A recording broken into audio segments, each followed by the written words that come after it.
তোমরা কি জানো লুফির গিয়ার 5 আসলে একটা দেবতার উপর ভিত্তি করে বানানো হয়েছে? হ্যাঁ, আসলে এটা একটি শুধুমাত্র পাওয়ার আপ না, এর মধ্যে আছে পুরানো একটি মাইথোলজিও। হ্যালো বন্ধুরা, আমি ইন্দ্রনীল আর তোমরা দেখছো বংসুপস চ্যানেল ফ্রেমস এর মধ্যে ফ্যান্ডাম। আজকে আমরা ওয়ান পিসের লুফির ব্যাপারে এই গিয়ার 5 পাওয়ার আপটা সম্বন্ধে জানবো। তো বেশি দেরি না করে চলো শুরু করা যাক। ওয়ান পিসের সবচেয়ে হাইপ ফর্ম হলো গিয়ার 5, যেটাকে বলা হয় নিকা ফর্ম বা সান গড নিকা। এই নামটা এসেছে স্কাইপিয়া আর্ক থেকে, এখানে প্রথমবার আমরা পাই দেবতার একটি লেজেন্ড ফিগার, যাকে মানুষ দেখতো হাসি খুশি দুষ্টুমিপূর্ণ মুক্তিদাতা হিসেবে।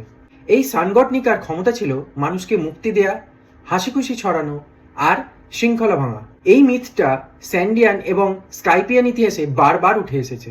এই কারণে গিয়ার ফর্ম দেখতে অনেকটা কার্টুনের মতো, ইলাস্টিক, ফ্রি ফর্ম আর রিয়েলিটি বেন্ডিং, কারণ ওটা চেয়েছিলেন দেখাতে গড অফ ফ্রিডম কেমন হতে পারে। এই ফর্ম আসলে গমু গমু নোমিয়াই না, বরং একটা মিথিক্যাল জোয়ান ডেভিল ফ্রুট, যেটার আসল নাম হিতোহিতো নোমাই মডেল নিকা।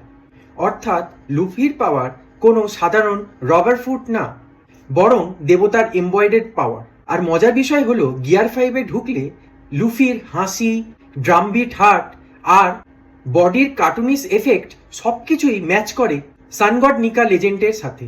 একেবারে divine transformation. So next time তোমরা যখন লুফির গিয়ার 5 ফর্মটা দেখবে, তখন মনে রেখো ও শুধু পাইরেট কিং হওয়ার পথে না, বরং সে হয়ে উঠছে ওয়ান পিসের ফ্রিডমের দেবতা। তো এই ভিডিওটি তোমাদের কেমন লাগলো অবশ্যই কমেন্ট সেকশনে জানাও। তোমরা কি ওয়ান পিস দেখো, বা তোমাদের কি ওয়ান পিস সম্বন্ধে কোনো আইডিয়া আছে? না থাকলে অবশ্যই ওয়ান পিস অ্যানিমটি চেক আউট করো, এবং নেটফ্লিক্সে ওয়ান পিসের সিরিজও আছে।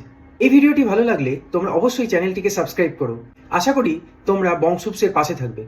তো আজকের মতো এই ভিডিওটি এখানেই, আবার দেখা হবে পরবর্তী ভিডিওতে। এখনকার মতো বাই।